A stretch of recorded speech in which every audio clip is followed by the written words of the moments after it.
पत्नी नातेवाईकांच्या मुलांचा खून करून पतीने सुद्धा आत्महत्या केल्याची घटना नाशिकमध्ये घडली आहे। पिंपळगाव बसवंत येथील पवन नगरमध्ये सकाळी 10 वाजता ही घटना घडली। आत्महत्येचं कारण अद्यापही समजलं नसून नागमल कुटुंब 15 दिवसांपूर्वीच नाशिकच्या पिंपळगावला ते राहायला आले होते आणि आश्चर्य म्हणजे पतीने आपल्या मुलांना मात्र मारलेलं नाही।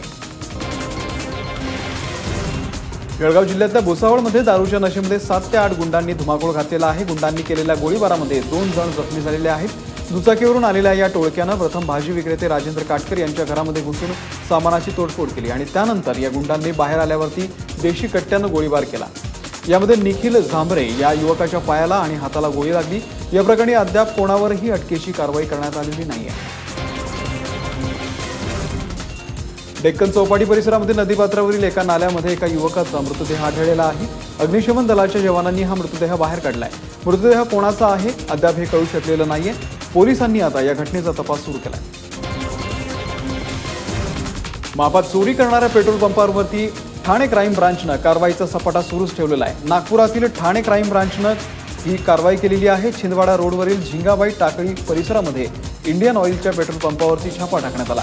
अत्याधुनिक चिप वापरून ग्राहकांना कमी पेट्रोल विकण्यात येत असल्याची माहिती क्राईम ब्रांचला मिळाली होती आणि त्यानंतर ही कारवाई करण्यात आली।